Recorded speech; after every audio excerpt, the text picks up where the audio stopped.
여러분 안녕하십니까? 어제 성장을 전면에 내세우면서 향후 5년간 국정 청사진을 제시했던 정부가 지방주택시장 수요 보강 카드를 꺼내들었습니다. 장기 침체를 겪고 있는 국내 경기 활성화를 위해서는 건설 경기, 그중에서도 건설 관련 지방 자금 경색 해소가 필수적이라는 판단 때문입니다. 이에 따라서 앞으로 강릉이나 경주, 통영 같은 지역에 집을 한 채 더 구입해도 1주택자로 인정됩니다. 정부가 이들 지역을 양도세 등 세제 혜택을 주는 세컨드홈 대상 지역으로 확대했기 때문입니다.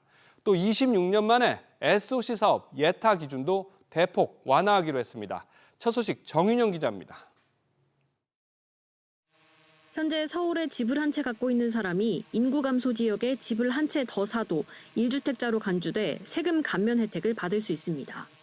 정부가 이 세제 혜택 대상 지역을 인구 감소 관심 지역까지 확대합니다. 부산, 인천 등 광역시는 제외하고 강원도 강릉과 속초, 경상북도 경주 등 모두 9곳이 해당됩니다. 또 80곳의 비수도권 인구 감소 지역에 대해서는 1주택 특례를 받을 수 있는 집값 기준을 공시가격 9억 원으로 올립니다. 실거래가 12억 원 수준으로 인구 감소 지역 내 대부분 주택이 해당될 전망입니다.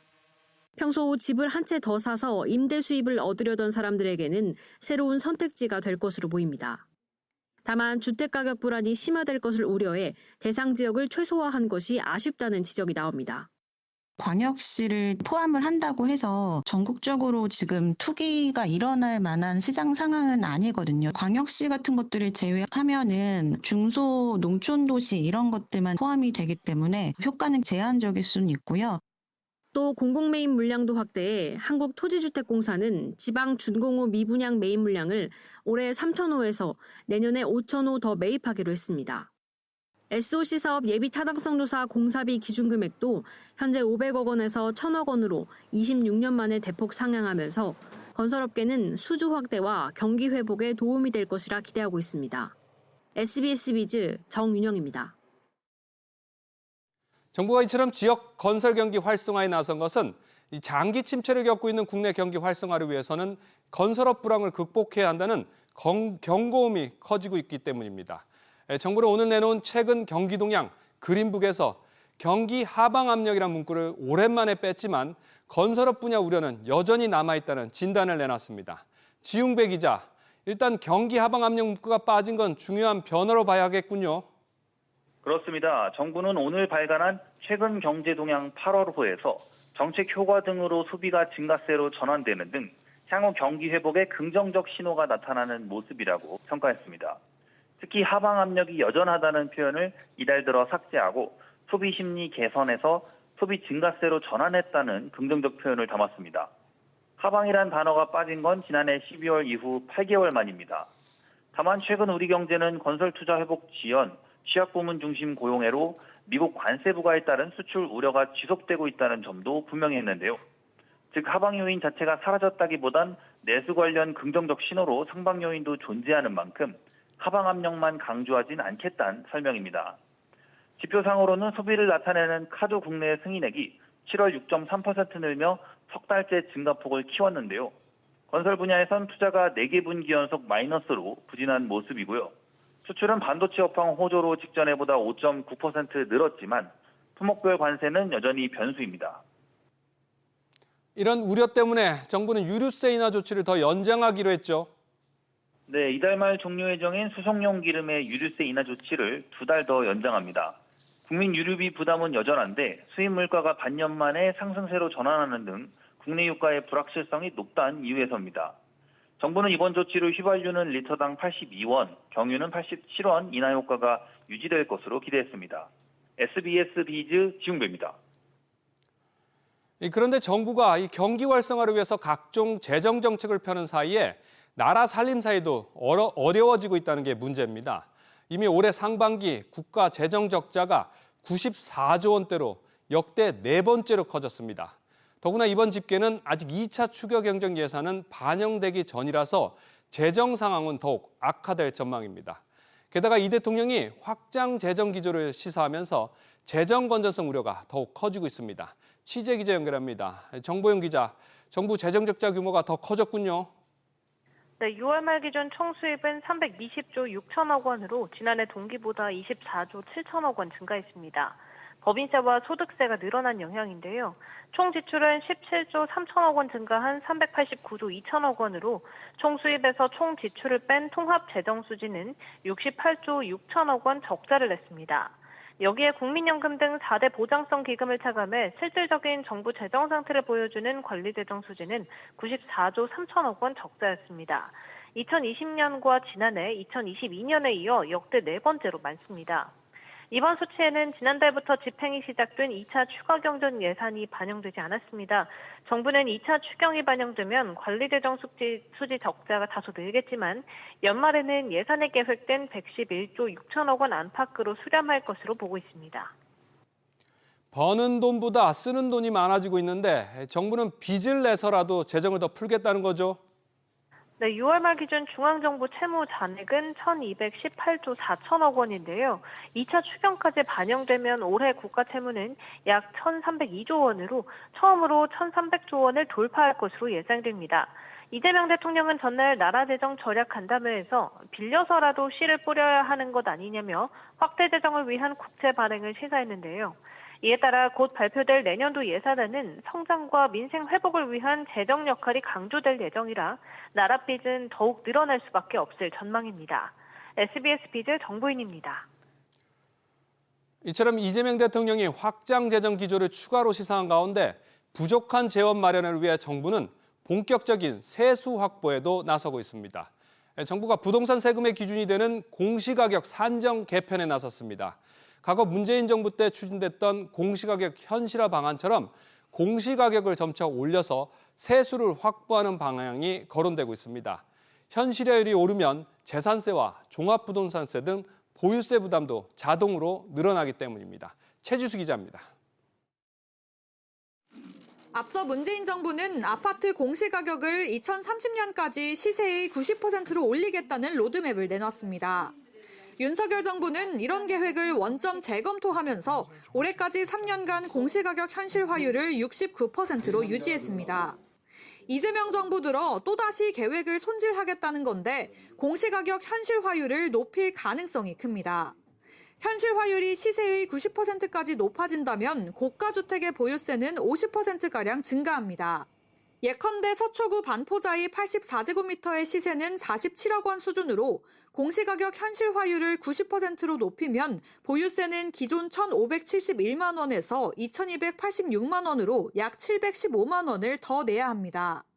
시세가 41억 원에 달하는 잠실주공 5단지 82제곱미터의 보유세도 기존 860만 원대에서 1,260만 원으로 급증합니다. 서울 수도권 지역에 있는 고가주택 이런 제도의 영향을 좀 더 크게 받을 수밖에는 없고 적정과세라고 하는 측면에서는 고려할 여지가 있기는 하나 급격하게 세부담이 증가하는 부분에 대한 방안은 모색이 되어야 될 필요가 있겠다. 공시가격 상향이 이재명 정부의 부동산 세금 정책 개편의 첫 신호탄이 될 거란 의견도 나옵니다. 현실화율 상향을 통해 고가주택에 대한 매수 쏠림 현상을 막으면서 서울 부동산 가격 상승을 억제하는 효과도 기대할 수 있습니다. 국토부는 공시가격을 시가에 맞춰 높이는 등 구체적인 개편 방향은 정해지지 않았다고 밝혔습니다.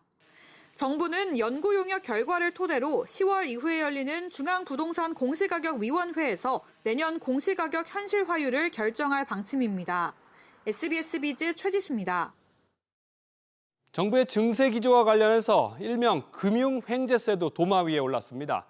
정부가 이자 장사로 막대한 수익을 거둔 은행뿐만 아니라 보험업계까지 부과되는 교육세율 인상을 추진하고 있습니다.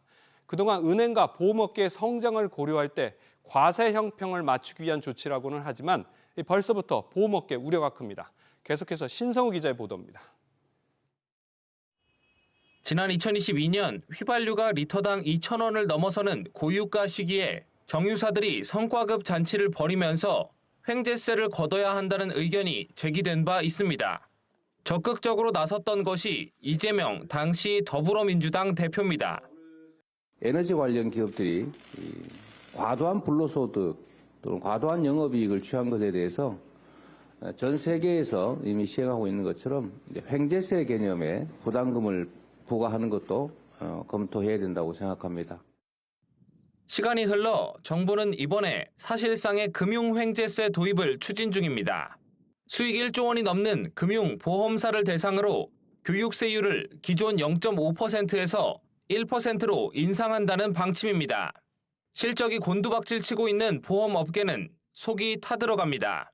손해율 악화 등으로 대부분 전년 대비 부진한 실적을 거둔 가운데 교육세 부담까지 더해지면 경쟁력이 크게 악화할 것이란 우려입니다.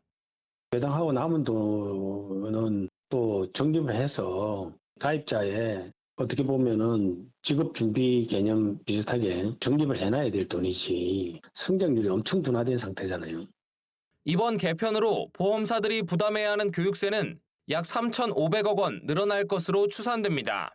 이에 보험업계는 교육세율 인상에 대한 우려를 담은 의견서를 기획재정부에 제출했습니다. SBS 비즈 신성우입니다.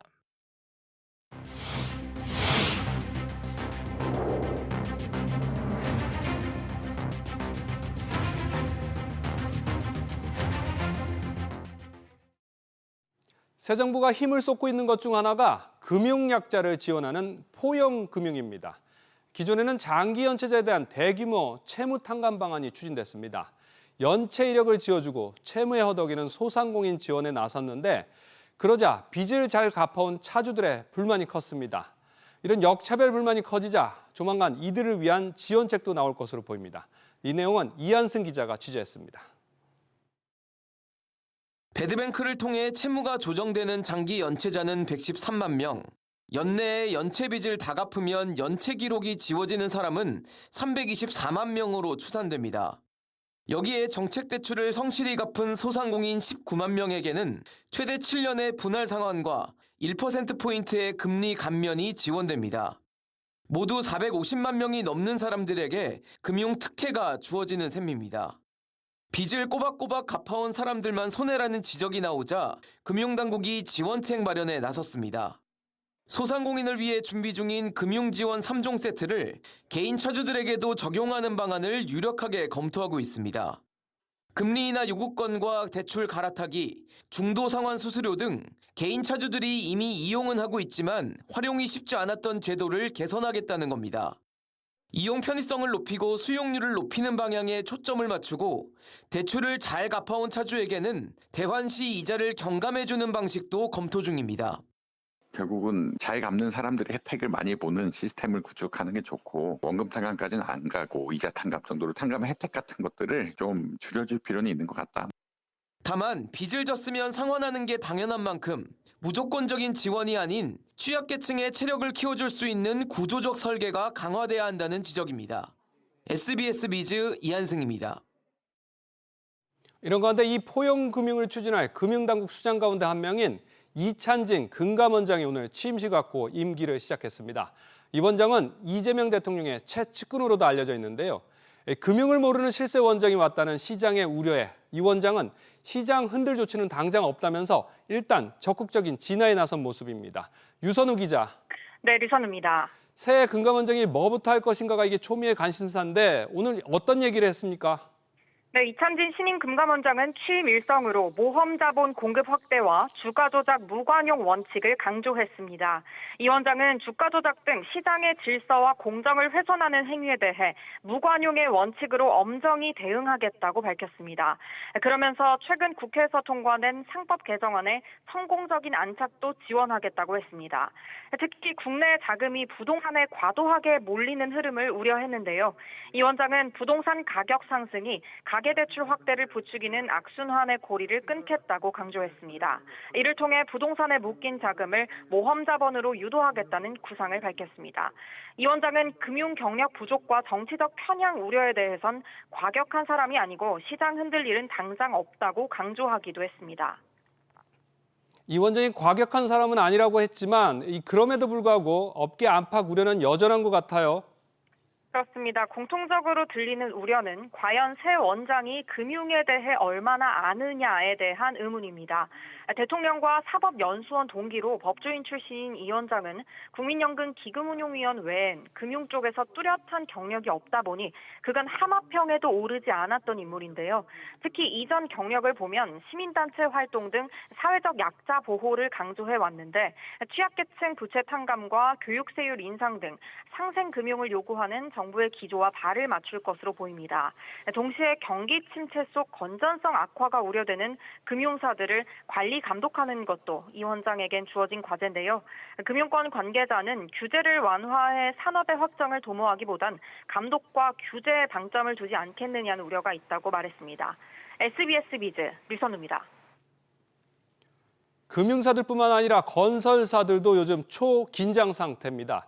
잇따른 건설업계 산업재해 사망 사고에 대통령까지 초강경 대응을 주문했기 때문인데 정부가 20대 건설사 최고 경영자들을 한자리에 불러 모았습니다. 고강도 산재 근절 대책을 발표하기 전에 최후 통첩을 날리기 위해서입니다. 정치권에서도 과징금 등을 통해서 압박 수위를 높이고 있습니다. 김동필 기자. 네, 김동필입니다.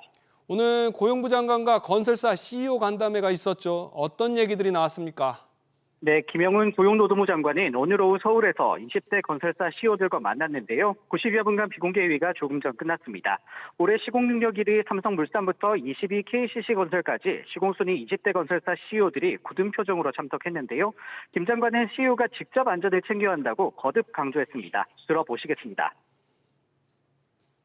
비용을 아끼려다 발생하는 사고, 반복되는 사고는 이제 용인할 수 없음을 말씀드립니다.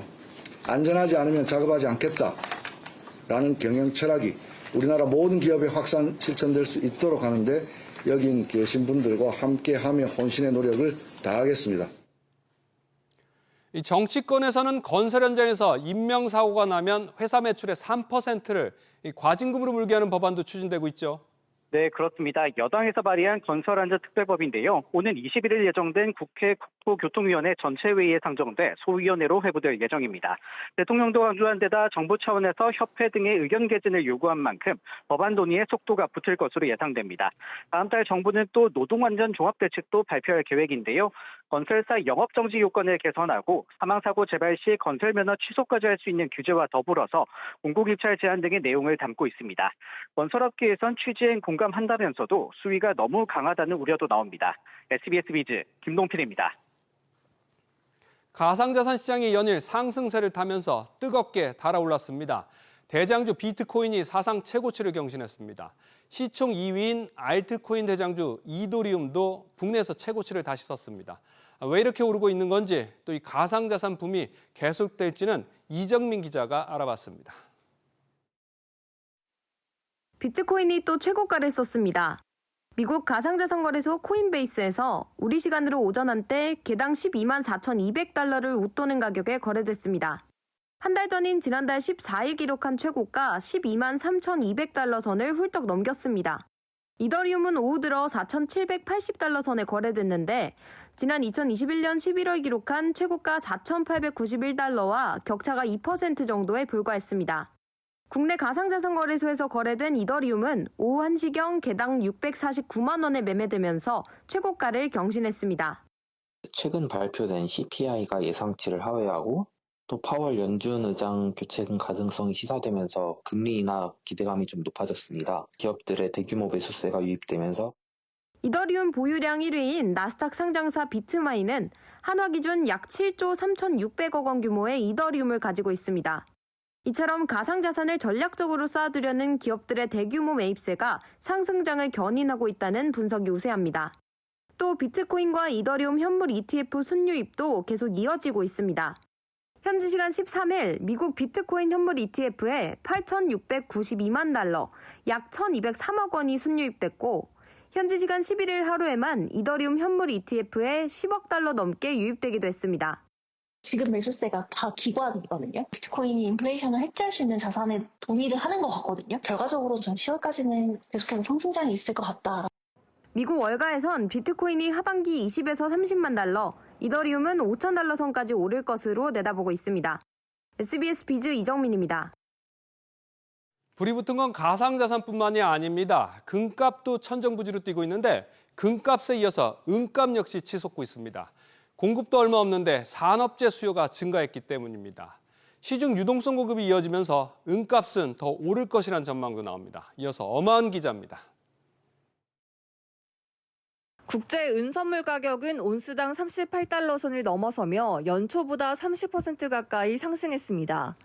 지난 6월 35달러를 넘어선 뒤 40달러를 눈앞에 두고 있습니다.